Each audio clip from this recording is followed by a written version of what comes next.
When we speak about Allah's promise, we must first settle something firmly in our hearts and minds. Allah does not speak in possibilities. He does not speak in maybes. When Allah makes a promise, it is not motivational language meant to comfort us emotionally. It is a declaration of truth. In a world where people overpromise and underdeliver, where contracts are broken, words are twisted, and trust is fragile, Allah introduces himself to us as the one whose word is absolute. He says clearly that he never fails in his promise, and that statement alone is meant to re-anchor a believer's entire outlook on life. Many of our anxieties come from trusting unstable sources. We trust people who change, systems that collapse, wealth that disappears, and health that can vanish overnight. Then, when those things fail us, we begin to question everything, including our faith. But Allah is teaching us something profound. The problem is not that his promise is uncertain. The problem is that our attachment is misplaced. When the heart leans on something temporary, disappointment is inevitable. When the heart leans on Allah, stability returns even if the situation itself has not changed. From a psychological perspective, certainty is one of the greatest needs of the human mind. We are constantly searching for something reliable in an unpredictable world. Allah answers that need by reminding us that his promise is not dependent on trends, circumstances, or human behavior. It is rooted in his attributes, his knowledge, his power, his mercy. Allah already knows the outcome before the test even begins. That alone should calm the heart of the believer. You may not know how things will unfold, but Allah does. And if he has promised guidance, provision, forgiveness, or relief, then the outcome is not a question, it is a matter of timing. Philosophically, this shifts how we interpret delay. Many people think a delayed response means a denied promise, but Allah operates outside our limited understanding of time. What feels late to us is often perfectly placed by him. Sometimes the promise is fulfilled by giving, and sometimes it is fulfilled by withholding. Both are acts of wisdom. A child may think a parent is cruel for not giving them something immediately, but the parent sees danger the child cannot. Allah's wisdom is infinitely greater than ours, and his promise is always aligned with what is best for us, even when our emotions disagree. This is why believers are taught not to panic when results do not appear instantly. Panic comes from doubt. Peace comes from certainty. When you truly internalize that Allah never breaks his promise, your reaction to hardship changes. You stop asking, "Why is this happening to me?" and start asking, "What is Allah teaching me through this?" That shift alone transforms pain into purpose and confusion into clarity. But here is the uncomfortable truth we must face. Believing in Allah's promise is easy when life is smooth. The real test comes when everything seems to contradict it. That is where faith matures. Allah does not ask us to see the entire staircase. He asks us to trust the next step. And each step taken with trust strengthens the heart and sharpens the soul. So, if you remember nothing else, remember this. When Allah promises, he is not guessing, negotiating, or waiting to see what happens. He is inviting you to trust him before the evidence appears, because once you trust the one who never fails, your life begins to align with a certainty that no hardship can shake. Once we accept that Allah's promise is absolute and never fails, the next question naturally arises. If the promise is guaranteed, why does it feel distant for so many people?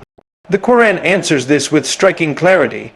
Allah links his promise to a response from us, not because he needs us, but because we need the transformation that comes through turning back to him. The condition is sincerity, not perfection, not flawlessness. Sincerity.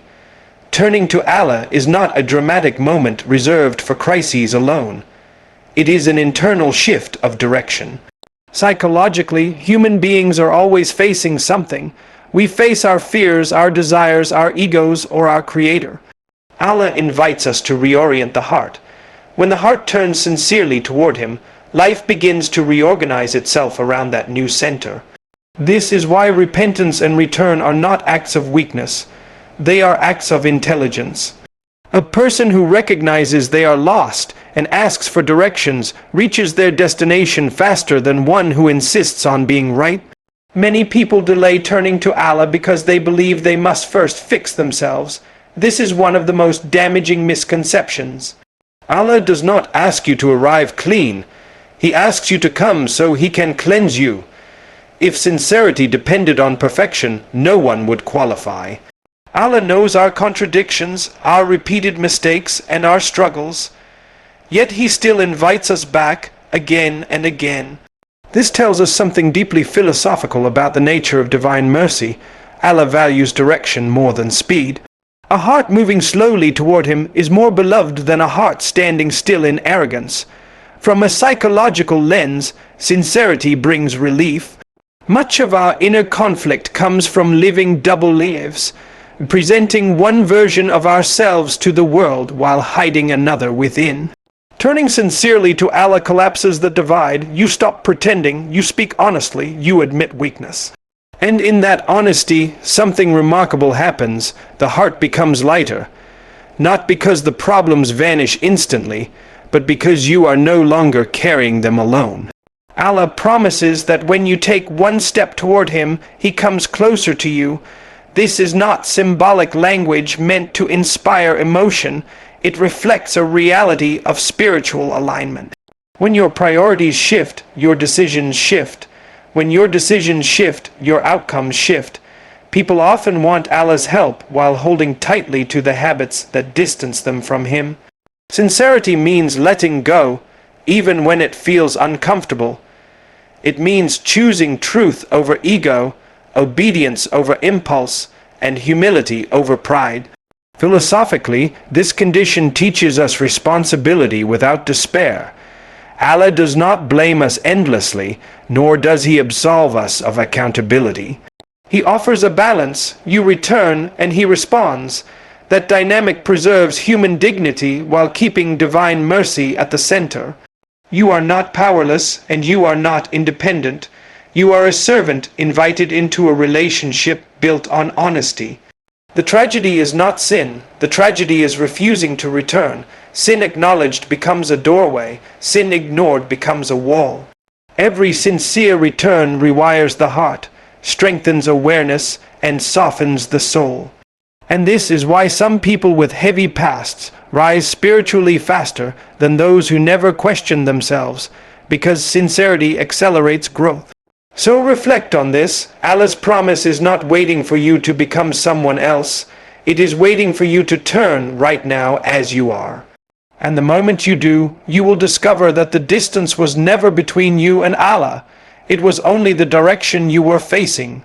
After understanding that Allah's promise is true and that sincerity is the condition that reconnects us to it, we must now confront a reality many people struggle to accept.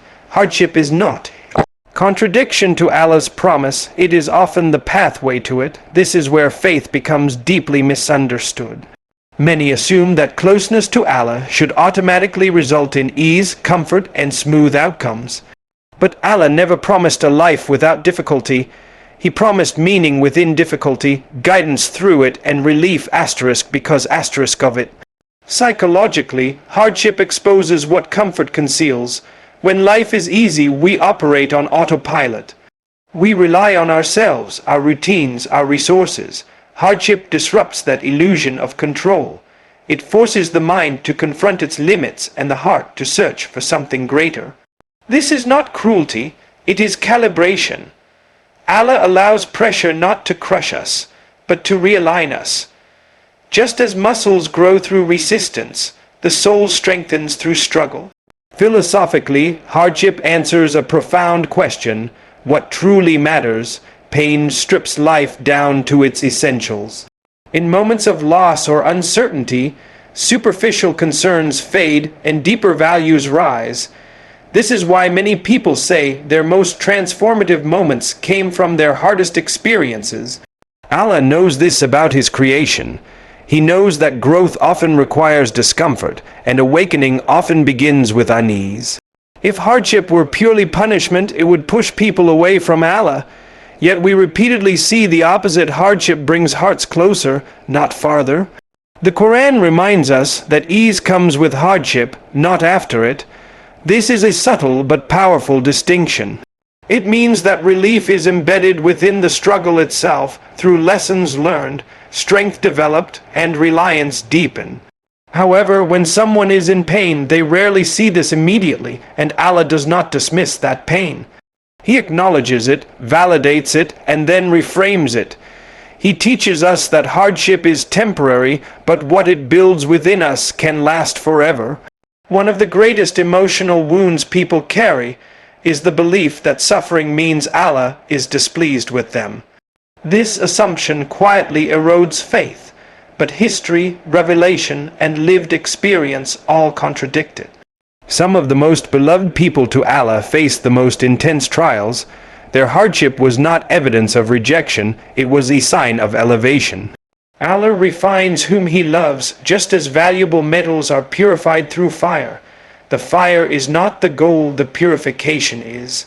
From a mental health perspective, reframing hardship changes how we endure it. When pain feels meaningless, it becomes unbearable. When pain carries purpose, it becomes survivable. Allah does not leave us guessing. He tells us that hardship cleanses sins, raises ranks, and awakens hearts. This knowledge does not remove the pain, but it gives it direction, and direction gives hope. It is also important to recognize that hardship is not always dramatic. Sometimes it appears as quiet loneliness, prolonged uncertainty, unanswered prayers, or slow progress. These subtle struggles can be just as heavy, yet Allah sees them all. Nothing is wasted. Every tear noticed, every silent dua heard, every moment of patience recorded. So when hardship arrives, do not rush to label it as punishment or failure. Pause, reflect, ask what it is shaping within you. Because Allah does not break His promise by testing you, He fulfills it by transforming you through the test. And remember this, if a difficulty brings you closer to Allah, softens your heart, and sharpens your awareness, then it was not sent to destroy you, it was sent to deliver you. As we move forward, a crucial balance now comes into focus, one that many people either misunderstand or ignore entirely. It is the balance between trusting Allah and taking responsibility for our own effort. Tawakkul is not passive hope. It is not sitting back, doing nothing, and calling it faith. True tawakkul is active trust. It is the decision to give your best while knowing that the outcome belongs to Allah alone. From a psychological perspective, this balance is essential for mental stability. People who rely only on effort burn out because they carry the impossible burden of control. People who rely only on hope drift because nothing anchors their intention into action. Islam offers a middle path. You act with discipline and sincerity, and then you release the anxiety of results. This is not weakness, it is wisdom. It allows you to function at your highest capacity without being crushed by fear of failure. Allah reminds us repeatedly that He responds to effort paired with trust. The Prophet ﷺ taught us this principle in simple language: take the means, then rely on Allah. This teaching protects the believer from two extremes, arrogance and despair. When you work hard and succeed, Tawakkul reminds you that success came from Allah, not ego. When you work hard and fall short, Tawakkul reminds you that Allah's plan is still unfolding, not collapsing. Philosophically, Tawakkul redefines success. In a world obsessed with outcomes, Allah shifts the focus to intention and effort. You are not accountable for what you cannot control, but you are accountable for what you choose. This perspective frees the mind from obsessive comparison and constant self-blame. You stop measuring your worth by results and start measuring it by sincerity and consistency. That shift alone restores peace. One of the reasons people struggle with tawakkul is fear. Fear that if they truly let go, things will fall apart. But what they fail to realize is that things are already beyond their control. Tawakkul does not create uncertainty, it acknowledges reality. You were never the ultimate planner, Allah was. And when you accept that, the heart relaxes because it is no longer pretending to be in charge of the universe. Effort, however, remains essential. Dua without movement becomes wishful thinking. Movement without dua becomes exhausting. When you combine the two, something powerful happens. Your actions become purposeful and your prayers become focused. Even if the door does not open immediately, you gain clarity, resilience, and patience along the way. Allah often grants these inner strengths before granting external change because they prepare you to carry what is coming. Tawakkul also trains emotional maturity. It teaches you how to face uncertainty without panic, delay without resentment, and loss without collapse. You learn to say, "I did my part and I trust Allah with the rest." That statement, when lived sincerely, silences anxiety more effectively than any external reassurance. And here is the subtle truth many miss. Tawakkul is not proven when things go well. It is proven when things go wrong, and you still do not lose your moral compass. You keep praying, you keep striving, you keep trusting, not because life is easy, but because Allah is reliable. So carry this with you.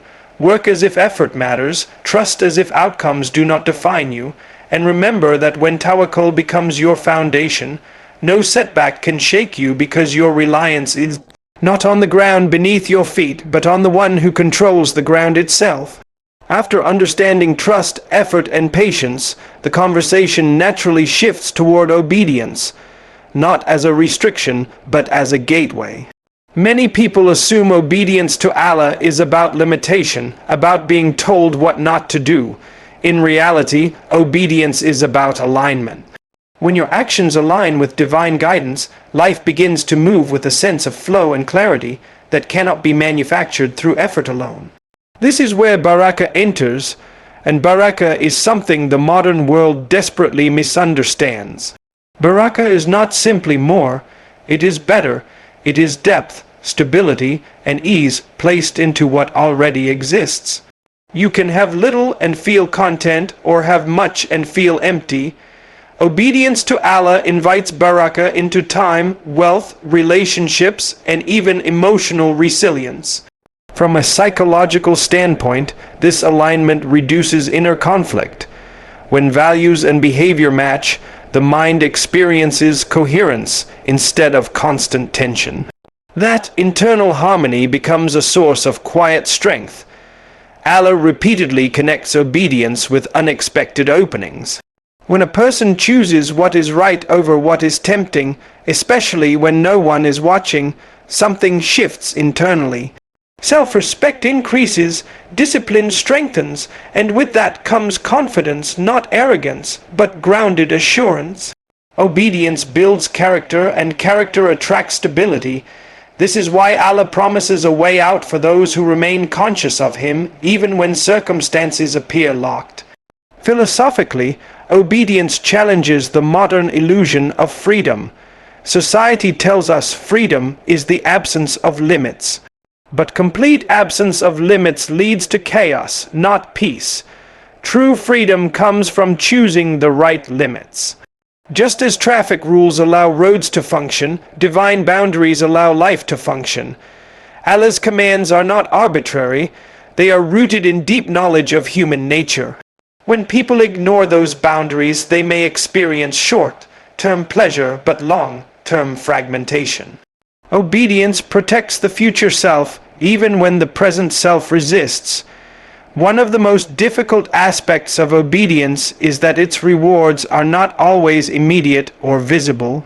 You may walk away from something haram and feel like you lost an opportunity, but Allah replaces what you leave not always with something similar, but with something more fitting. Sometimes the replacement is peace of mind. Sometimes it is protection from harm you never see. Sometimes it is growth that prepares you for something greater later. Barakah often works quietly, but its impact is lasting. There is also a deep emotional healing that comes with obedience. Guilt, regret, and restlessness often stem from knowing we are living against our own moral compass. When a person chooses obedience, even imperfectly, they reduce that internal friction, they sleep better, they think clearer, they walk with less emotional weight. This is not coincidence, it is alignment. The soul recognizes when it is moving closer to its purpose. Importantly, obedience is not about being flawless. It is about direction. Falling does not negate obedience. Refusing to stand back up does. Allah's mercy remains open, and every effort to return is honored. What matters is the decision to keep choosing Allah, even when the choice is uncomfortable. So reflect on this. When you obey Allah, you are not giving something up. You are being given something deeper. And when barakah enters your life, it may not change what you have, but it will transform how you live with it. As everything comes together, we arrive at the final and most important realization: Allah's promise was never limited to this world alone. If we restrict our understanding of success to comfort, wealth, or visible achievement, we will always feel that something is missing. Allah deliberately expands our vision beyond the present moment, beyond temporary outcomes, and beyond the narrow definition of winning that society promotes. He reminds us that this life is a passage, not a destination, and that the truest fulfillment lies in what comes after it. Psychologically, many people experience a quiet exhaustion that has nothing to do with how hard their lives are. They achieve goals, resolve problems, and still feel restless. This happens when the soul is chasing something finite while yearning for something eternal. Allah addresses this imbalance by anchoring the believer in the akhirah. When a person understands that their struggles, patience, choices, and sacrifices are all carrying weight beyond this world, life regains meaning. Pain is no longer random, effort is no longer wasted, even unseen goodness becomes worthwhile. Philosophically, this shifts how we understand justice. In this world, justice is incomplete. Good people suffer, wrongdoers sometimes prosper. If dunya were the final chapter, existence itself would feel unfair. But Allah completes the picture by promising a day where every action is accounted for with perfect accuracy. Nothing endured for his sake is lost. Nothing sacrificed goes unnoticed. This belief restores moral balance to the universe and emotional balance to the heart. This does not mean we dismiss the dunya or neglect it. Islam does not teach escapism, it teaches perspective. You work, you strive, you build, and you contribute, but you do not confuse temporary results with permanent value. Success in this life becomes a means, not an obsession. Failure becomes a lesson, not a verdict. When the akhirah is your reference point, the highs of life do not intoxicate you, and the lows do not break you. Allah's promise then reveals its deepest wisdom. He gives some people ease in this life as a test of gratitude. He gives others hardship as a test of patience. Neither is a sign of superiority on its own. The real measure is how each person responds. A heart that remains connected to Allah through comfort and through pain is a heart that has understood the purpose of existence. There is also a profound emotional freedom that comes with this awareness. Fear of missing out weakens. Anxiety about comparison fades. You stop measuring yourself against people whose journeys are completely different from yours. You begin asking better questions, not why am I behind, but am I moving in the right direction? Direction matters more than speed when the destination is eternal.